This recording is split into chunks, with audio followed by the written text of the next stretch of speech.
Ya, baik. Terima kasih. Selamat siang. Ya, tadi kami sudah ke DPR RI, ke Komisi 3, dan kami memasukkan surat ke Sekjenan DPR RI, dan ada tanda terima laporan yang kita tujukan kepada Dr. Habibur Rahman SHMH ya, dan kita harapkan ada dilakukan RDP secepatnya ya terkait kriminalisasi perkara atau rekayasa perkara terhadap klien kami Bu Iren, dan mudah-mudahan berjalan lancar. Tambahkan? Ya, jadi saat ini tadi setelah kami dari DPR RI, kita lanjut ke Barreskrim untuk membuat laporan yang ditujukan kepada Kepala Kepolisian Republik Indonesia yang dilakukan Ya, tanda terimanya ini tanda terimanya sudah diterima oleh Humas apa yang Polri Republik Indonesia. Ya, poin daripada rekayasa atau laporan kita ya berhubungan dengan dugaan rekayasa, berhubungan dengan dugaan meminta sejumlah, walaupun dalam bentuk somasi ya,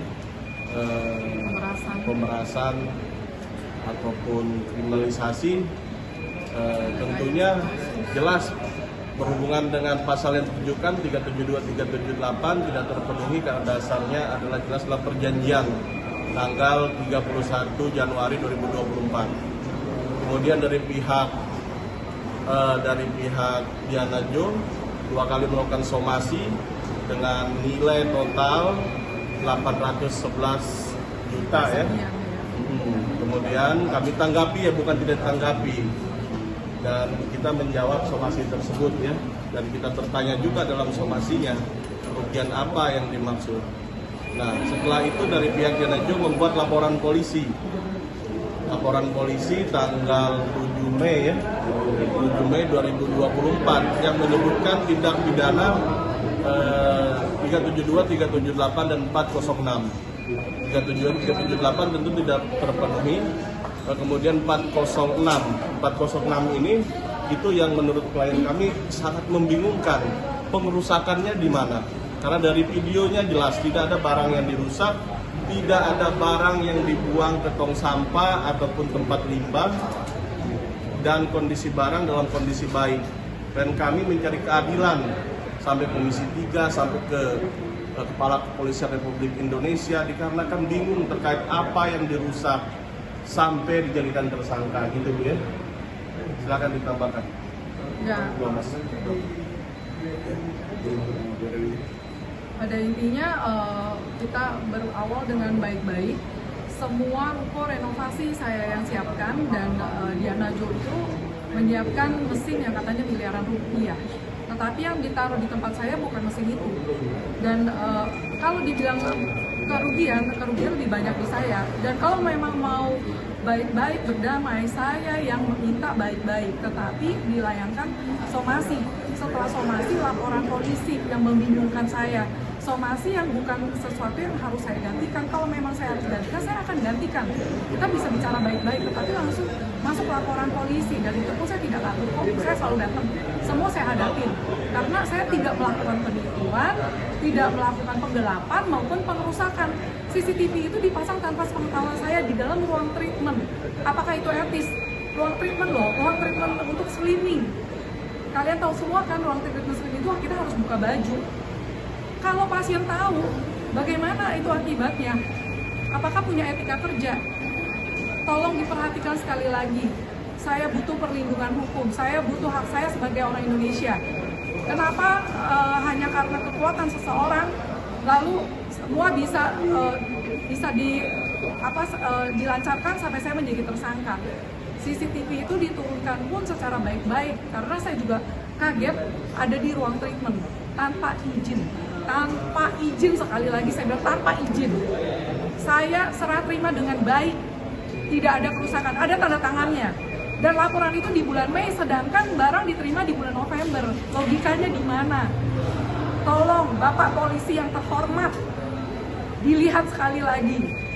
Dan jangan di entertain orang-orang yang mau menjatuhkan orang lain. Saya benar-benar minta penegakan hukum, keadilan hukum. Dan saya sudah capek 1 tahun, saya diminta bolak-balik ke Polres Utara. Saya datang, saya kasih semua bukti-bukti tanpa ada keraguan karena saya tidak melakukan kesalahan. Kenapa bisa tahu-tahu sampai jadi tersangka? Saya bingung banget. Jadi di sini hari ini semua cara kita lakukan bersama dengan Pak Rafli, Pak Khairuddin untuk meminta keadilan dan perlindungan hukum. Mohon didengar suara kami dan mohon sekali lagi agar ini cepat dibereskan sampai tuntas. Terima kasih.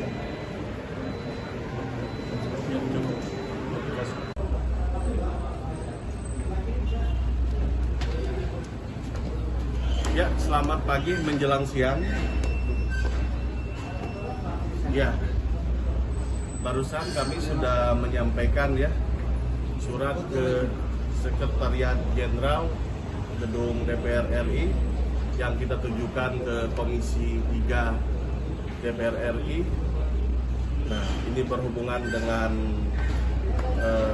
klien kami yang kami anggap dikriminalisasi, kemudian diada-adakan perkaranya, diperas, atau lebih tepat kasusnya direkayasa, Bu ya.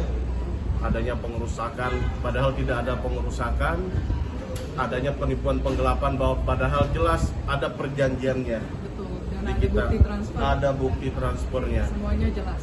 Semuanya jelas. Jadi hal-hal yang berhubungan dengan perkara itu sejatinya adalah perkara perdata, tapi ditarik sampai dijadikan tersangka klien kami, Bu Iren. Apa tambahannya Bu Iren setelah kita udah bersurat untuk berharap akan adanya RDP terhadap perkara Bu Iren? Ya, mohon perlindungan hukum dan mohon ditindak seadil-adilnya. Terima kasih banyak. Tambah. Jadi tadi baru saja kita selesai memasukkan surat kepada tujuannya ke Komisi 3 ke Bapak Habibur Rahman dengan klien kami yang saat ini sudah ditersangkakan oleh Polres Jakarta Utara. Maka dari itu kami meminta RDP kepada Ketua Komisi 3 Bapak Habibur Rahman untuk melihat jelas secara kasus ini dan membuka secara jelas. Ya, ini ya biar dipanggil ya penyidiknya ya, bertanggung jawab atas rekayasa kasus ini. Terima kasih. Ya, terima kasih. Barusan telah mengantarkan surat, ini suratnya yang kita tujukan ke Sekretariat Jenderal DPR RI, dan sekarang kita sedang berkunjung ke Sekretariat Komisi 3. Kebetulan Bapak Dr. Habibur Rahman selaku Ketua Komisi 3 sedang ada RDP di dalamnya. Mudah-mudahan juga RDP yang kami ajukan bisa segera terlaksana, mengingat ini sangat penting untuk penegakan hukum.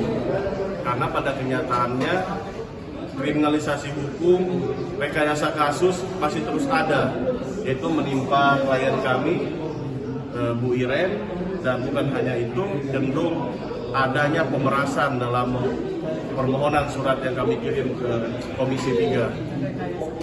Ya, apa tanggapan Bu Iren dalam hal ini? Karena kita sedang berada di Sekretariat Komisi 3. Barusan Bapak Habibur Rahman sedang memimpin rapat RDP. Saya tolong saya bisa mendapatkan perlindungan hukum dan kasus ini bisa cepat diselesaikan supaya kami bisa fokus ke pekerjaan kami masing-masing. Terima kasih banyak.